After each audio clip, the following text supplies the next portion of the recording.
8h17, pelo horário de Brasília, um pouquinho mais cedo, a participação do Rio de Janeiro. A Agatha Meirelles está conosco aqui na ponta da linha para trazer mais detalhes sobre a investigação da morte daquele fisioterapeuta que foi atropelado logo depois de casar, né? Ele tinha acabado de casar e a viúva dele, a viúva de Fábio Toshiro, se manifestou pela primeira vez, foi nas redes sociais, ela ainda não foi ouvida pela polícia, né, Agatha? Bom dia para você. Oi, Carla, bom dia para você, para todo mundo que acompanha a gente. A expectativa é que ela seja ouvida até o final dessa semana. Ela se manifestou pela primeira vez, como você disse, pelas redes sociais, e aí ela falou na postagem, numa foto dela e do Fábio Toshiro, que morreu durante esse atropelamento. Ela fala: uma semana sem você, ainda não tenho denominação para nada, sentimentos, pensamentos e ações, tudo está confuso.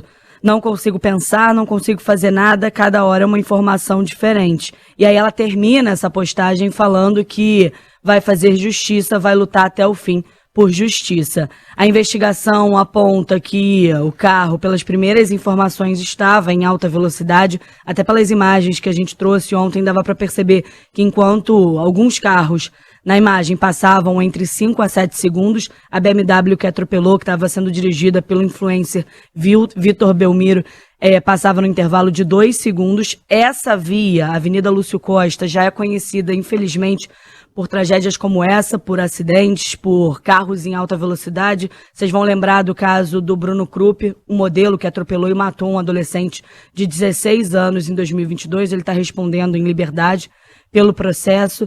Desde então, havia a promessa de que mais radares seriam instalados e uma sinalização mais forte. De fato, nada aconteceu. E aí um levantamento exclusivo feito pela nossa equipe de reportagem, pelo repórter João Boeri, mostra que durante esses 2 últimos anos, o número de acidentes e atropelamentos nessa via, na Avenida Lúcio Costa, que é a orla da Barra da Tijuca, aumentou pelos 2 anos. Só em 2024 foram 34 atropelamentos na Avenida Lúcio Costa.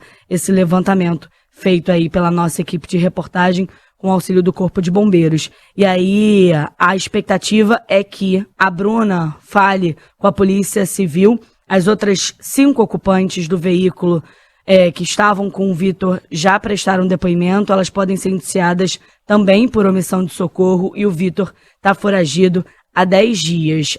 O mandado de prisão contra ele foi feito no domingo e desde então ele é procurado. O carro já foi encontrado, foi deixado na própria casa do Vitor. O passaporte dele foi entregue, mas a defesa dele diz que não sabe o paradeiro e que Vitor vai aguardar o melhor momento para comparecer na delegacia, pessoal. Qual seria o melhor momento? O melhor momento para quem? Covarde. É um covarde. Não assume o que fez, né? É corajoso em rede social, esse influenciador. E que trauma dessa mulher, né? Para absorver tudo o que aconteceu, nas circunstâncias em que isso aconteceu, na frente dela. Acho que ela nem teve tempo de conseguir organizar sentimentos, pensamentos para se revoltar, porque o nosso sentimento é esse, de revolta com esse cara, com o que ele fez, e ele ainda continuar foragido. E impressionou, né? Porque a gente estava fora do ar aqui, a Agatha, comentando exatamente sobre a quantidade de acidentes, de atropelamentos na Lúcio Costa. E na sequência você nos trouxe esse levantamento feito pelo João Boeri do aumento nos últimos 2 anos de acidentes desse tipo, de atropelamentos nessa região. Precisa acontecer alguma coisa, né? É claro, investigação de casos como esse devem ser conduzidas. Criminosos de trânsito precisam ser presos, precisam ser contidos, tirados da sociedade, mas paralelamente a isso, precisa sim ter essa ação do próprio poder público, vão ser radares, sei lá o que vai ser feito. É lombada, é radar, é o que mais pode ser feito, é blitz adicional, para que esses números não sejam assim tão trágicos quanto a gente está vendo, em especial nesses últimos 2 anos aqui. Vamos passar para o nosso segundo assunto, Agatha. A Justiça determina que um dos condenados pelo assassinato do jornalista Tim Lopes volte à prisão. O que a gente tem de detalhes dessa história?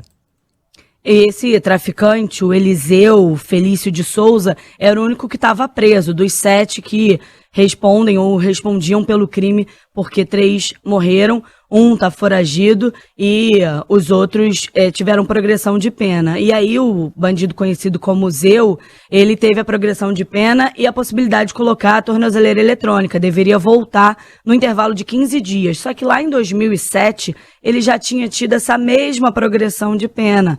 não voltou para colocar a tornozeleira. Fato é que a justiça, pela segunda vez, deu a progressão de pena e ele não voltou e está sendo procurado. O intervalo de 15 dias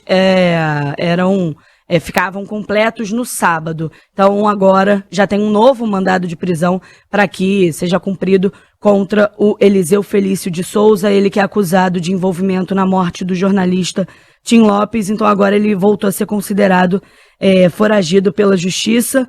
O crime foi há mais de 20 anos, é considerado um dos processos mais longos da história do judiciário fluminense. Tim Lopes morreu enquanto fazia uma reportagem no Complexo do Alemão, aqui no Rio de Janeiro. Obrigada pelas informações. Bom trabalho aí no Rio, Agatha. Para vocês também, pessoal.